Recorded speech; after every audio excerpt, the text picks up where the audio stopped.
10 questions in 10 minutes with Valentina Kordi. How are you? I'm great, thank you. And you? I'm fantastic. Are you ready? Of course. Excellent. So, when you meet someone new and they ask you, Valentina, what is it that you do? What do you answer?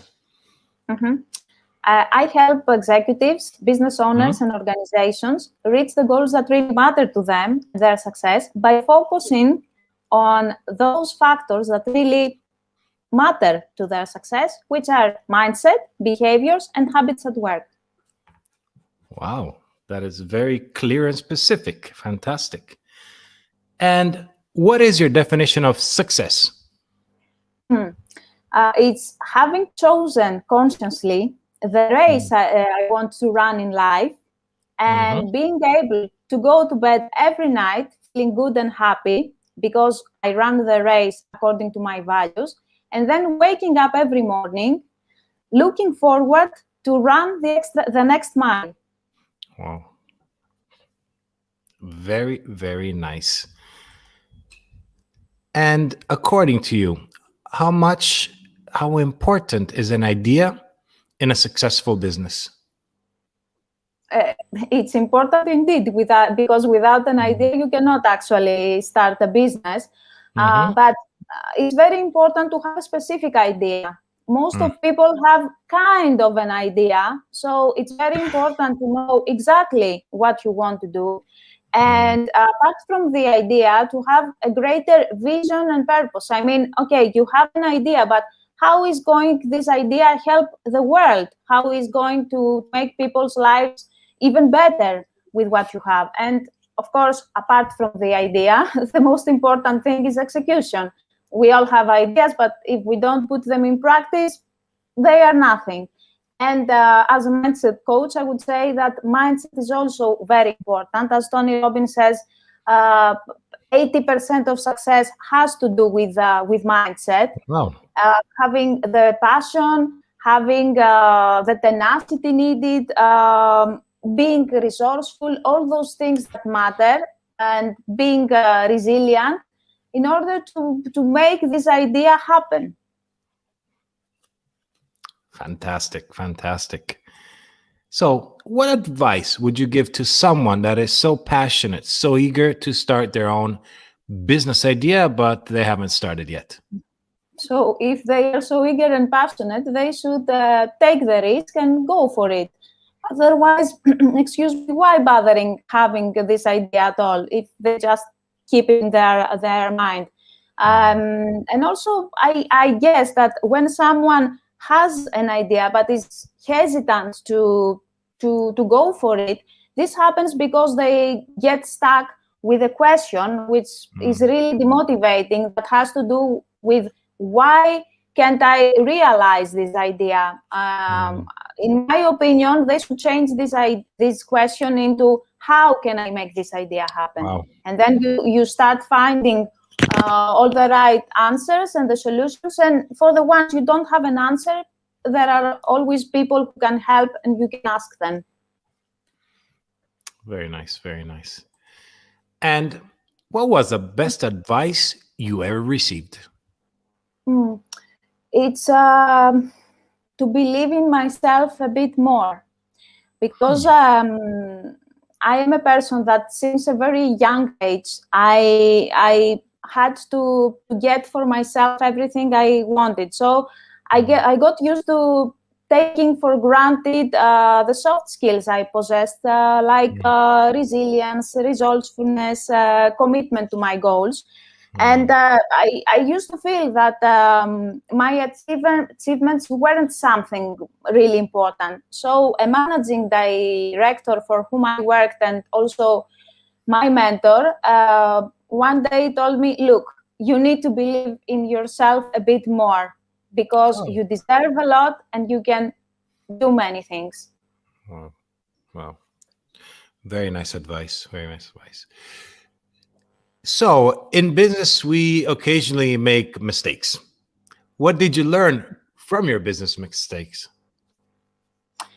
As I told you in private a few minutes ago, I have a tendency to be very hard on myself and wanting to know everything from the beginning. I told you that when I made the attempt to learn to play tennis, I wanted to enter the court and play straightforward like Serena Williams, which was impossible. So one thing that I learned being an entrepreneur the last 10 years was that the most important thing is not to have all the answers. The most important thing is to have the willingness to learn through the journey. Wow. Willingness to learn. Fantastic. So, what was, Valentina, your greatest business satisfaction? My greatest business satisfaction goes many years ago when I have had almost started my own coaching business that I started running online. And I saw that my business could reach people from other continents as well, like, for example, from the US, being based in a small city in Greece. You see, 10 years ago, no one from my surroundings believed that I could have an international career and that I could get invited from organizations all over the world to deliver speeches and workshops. And for me, this was and still is the biggest business satisfaction. Fantastic. Not easy, for sure. Not easy. Not easy. Nothing in life comes easy that really is of value. Correct. So, who is the most enterprising person you know or follow? I'm going to sound a bit American here, but I really love Oprah, and she's one of my favorite role models. And the reason is that she managed to build a business empire, starting from poverty and from nothing. But at the same time, she remains authentic, and she manages to run successful projects on things that she really feels passionate about. And this is what I really love about her, and this is what I believe also in. If you don't feel passionate about your ideas, if they don't really, they are not really interesting for you personally, making something just because it might bring you lots of money is not sustainable, according at least to my opinion. Fantastic. I love opera too, so I agree. Valentina, a lot of people have to restart from zero. If you were in that position, starting from zero, what would be the first thing you would do? I would sit down, take a deep breath, and I would write down who I want to be and how I want my life to be from now on. And then I would brainstorm on some ideas, business-wise, and I would see which one of them would make fit with the way I want to live and with the way I want to be.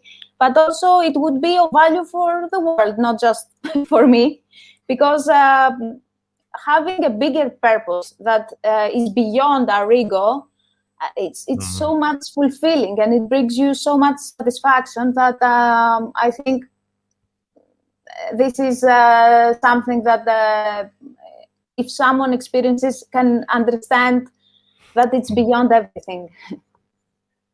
So true. So true. Last question. What is the project or idea you're working on right now? I'm working on my second book. It's been now 2 years since I released my book, Success is a Mind Game. And now it is time for me to start writing a second book with even more mature experience on how to do that. So I have started taking the first steps, and I hope really soon I will reach to the outcome. How long did it take you to write the first book? we come back to the point of the idea. It took me almost 7 years. I kept procrastinated because I didn't know how to actually organize my thoughts. And then I came to that point 3 years ago, that the pain of not having written that book was bigger than the pain of sitting down and putting everything in place. So within, I think, 8 months, I managed to write the whole book. Fantastic. I have some suggestions for your second book. Can I give you some titles? Go on. Yes, please. Either the shipwreck method or the castaway method. Maybe. Which is actually the same. Only I couldn't decide which English word was the most proper to describe my method that you are mentioning too. It's I think the message that you share with your TED Talk about it was so rich of insights. But could you share with me again your method of the shipwreck or castaway method? Could you explain it to me again, please, for me and for the audience? Well, for me, it's a way of thinking. As I told you earlier, I grew up with limited resources, so I felt like a shipwrecked person all the time. Finding myself on an island and trying to find all those materials that will help me build a boat in order to leave this island. So my way of thinking is start with what you have. Otherwise, you will start on the island. Start with small things, and then you will start building up on that. That is fantastic. You know, one of the authors and people I like to follow says, start with why. And you say, start with what you have. I think it's just perfect in both ways.